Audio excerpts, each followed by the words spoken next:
Thank you, Oprah, for having me. Thank you, guys. So your fathers were very strict. Now, here's the thing. You've gone one-on-one with some fierce competitors since the ring, right? But now you were in one of the scariest situations any man can be in, raising three daughters. Yes, yes, extremely scary. And are you a strict dad?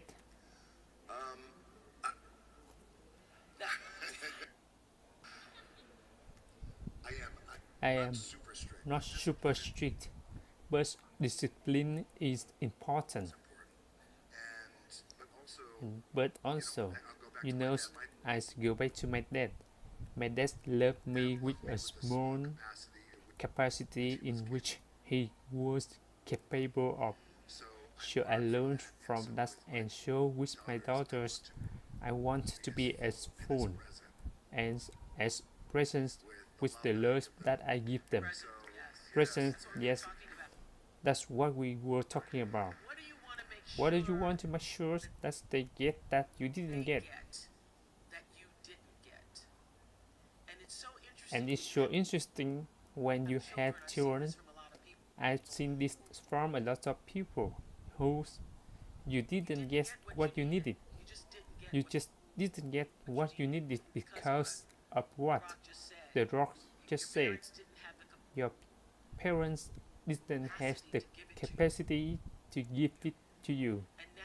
And now that you're older, you have to learn to give that to yourself and to be able to give that to your children in a way that you don't carry on what was done to you.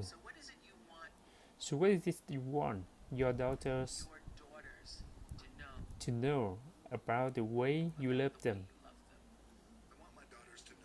I want my daughter to know that I love them unconditionally,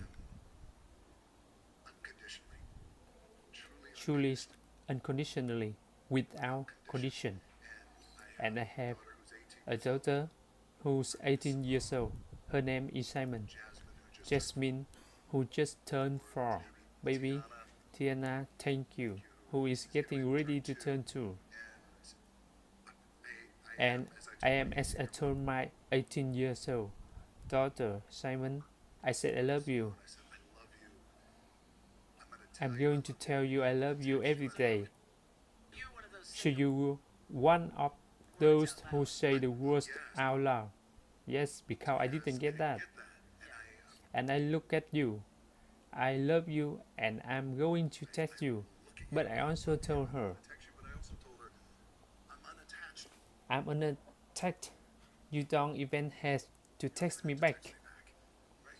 Right, you could text me back. It's fine. But you don't have to. Like it's okay. It's without condition. It's unconditional love. And I also want to teach my daughters the values of hard work. More importantly, I want to teach my daughters the values of being kind and how important that is. Well, you know, I read that your father, you used to watch him in training, and he would say, I'm going to get up at 6 a.m. You're going to get up at 6 a.m. So what do you think you got the most from him? Was it your work ethic? What was it? It was definitely my work ethic. My dad was a man who, again, the odds, made it. But he would get up as usually 5:30 in the morning, and he would say, if I get up, you're going to get to. He would drag me to the gym, and by the way, I'm 5 years old. And he would drag me to the gym, yes. And I wouldn't work out, but he would just make sure that I was there. and be with him. And that was our time that we could spend together. But I would say my work ethic from my dad. My dad always said to that,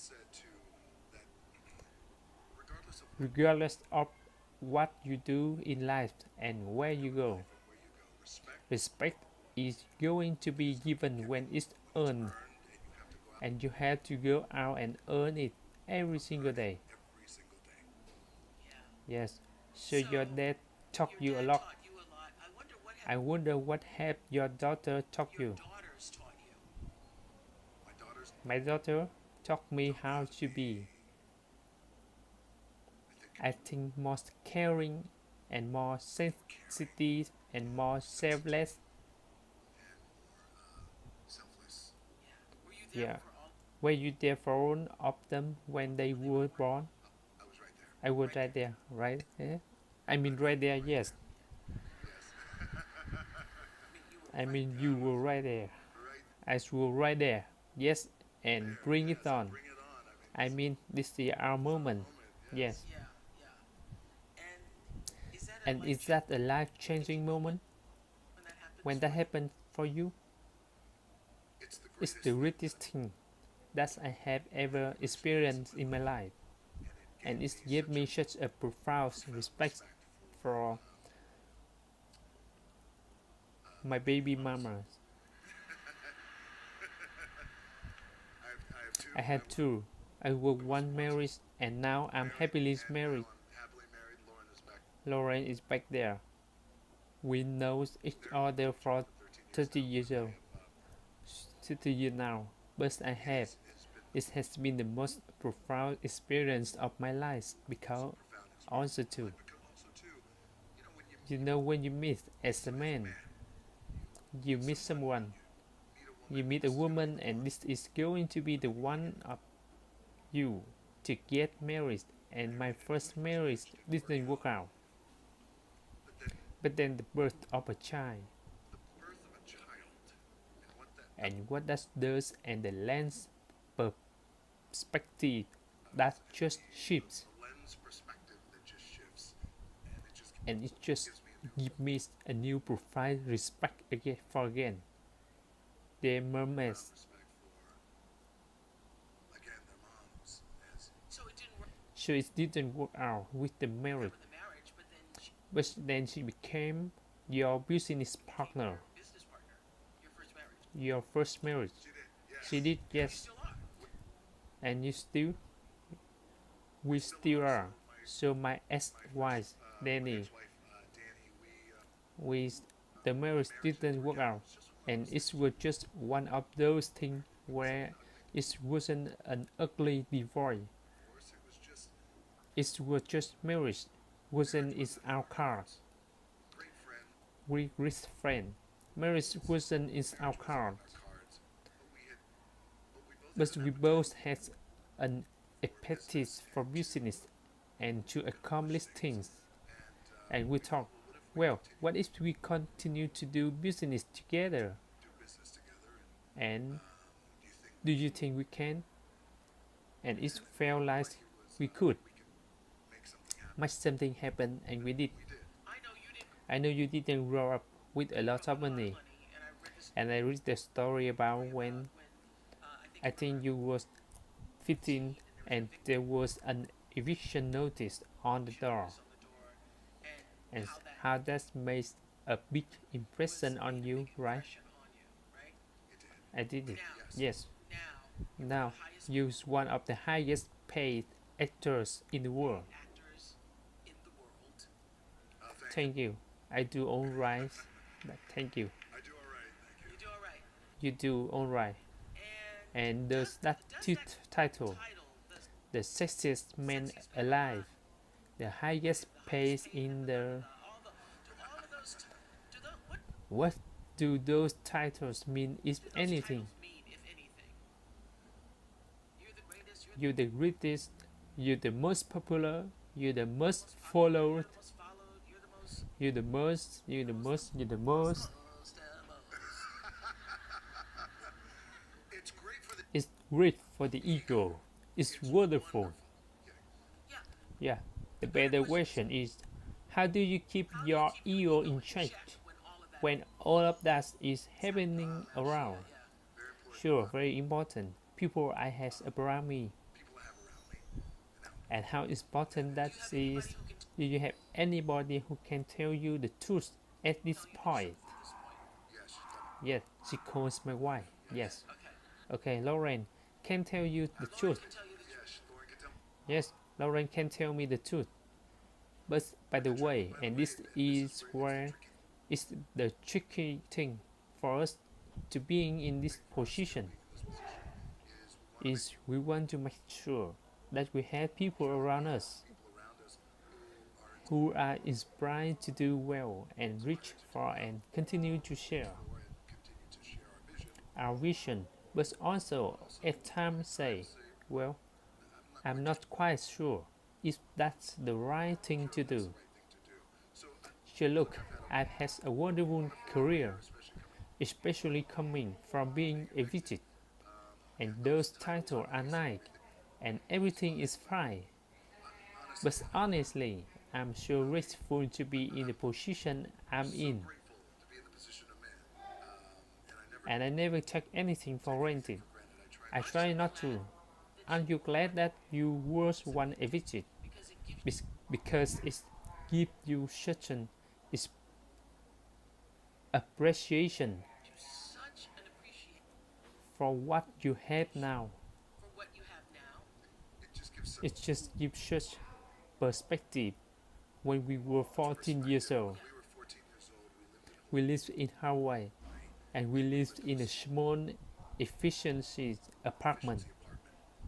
And my mom and I came home, and I never forget the rents were 180 a week, and there was an eviction a week, a week, and that's were an eviction notice on the door, and this were the one, this were the final eviction notice, like that's the one. My mom started crying, and I never forgot in that moment. It was a seminal moment for me because I felt like I never want to be in this position again. What can I do? So, at 14 years old, I thought, well, the heroes in my life, Muhammad Ali, for example, professional wrestler, there's old men who have worked hard with their hands and they build their body. Yes, that's what I'm gonna do. I'm gonna do what my dad taught me, and these are the heroes. I'm gonna go build my body so we never evicted again. But being evicted, by the way, has, as you were saying, has not only given me just great perspective, but also gratitude, but also my team and my family we love. That's it. But I feel this way like, oh, well, you know, with a month away from being evicted, I got to go to work. Like I still have that in my head. You still have, I still have that in my head, you know. But it keeps you grounded. By the way, yes, because that's why the must this, and the must that again. It's wonderful, but the alternative is what once was, and it's also the strength the way you were wired. Because I do say thoughts, I do.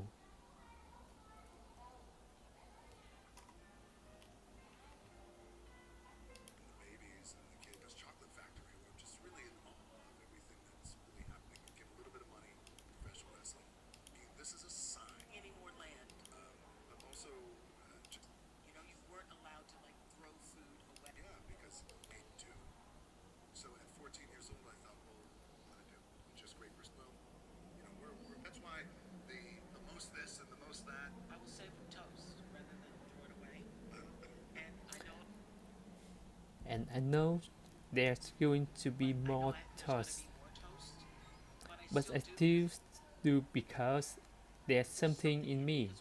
Because when we were growing up, we had to save it. You know, you weren't allowed to like throw food away. So that's a really big deal. So here's the deal. You have now the you get the biggest paycheck. You have all this money, acclaim, fame. You didn't have that growing up. How do you raise children who have good senses and are also kind when they have everything? Because part of what makes you who you are is having had that eviction notice and having not had everything. So how do you do that? How are you planning to do that with your children? So for example, with our 18 years old daughter, that we share the stories about being evicted. Her mom parents were immigrants who came over from Cuba. It's important that we always share those stories, and also we live, we live, we try and keep it as simple as we possibly can. At least we had a farm in Virginia. Happily to say that I moved my family here to Atlanta. So yeah, place 13:45 minutes away, where it's very quiet, but also just making sure that we continue to instill in the babies and the kids the values of $1 and what it means and the values of food and avoid saying how grateful we are and the things that we grateful for, especially at that young age. So I want to know how is success different from the way you imagine it would be. I never imagined this. I at one time when I was a kid, I did feel in my heart and in my gut that I was that I thought I think the world is growing here for me. I don't know how, but I do feel that way. But I never thought in my mind it was this level of success or fame even. It's what I don't know how, but the world is going to hear from me. So, you know, which is maybe why at times I could walk around and I could look at things like I am a big kid, like everything can at times can be like I am a Willy Wonka chocolate factory where I'm just really is aware of everything that's really happening around me. What's the first thing you splurge on when you realize you have enough to splurge? Okay, sure, alright. The first thing I splurged on sure when I was a kid, 14 years old, 14 years old. In my mind, what it means to be successful. It was a Rolex watch. Right. So there was just a valuable lesson out of this. So I talked for years. Oh, wait. Every successful man has a Rolex watch and has diamonds in it. So when I finally were making a little bit of money, and this is 1999,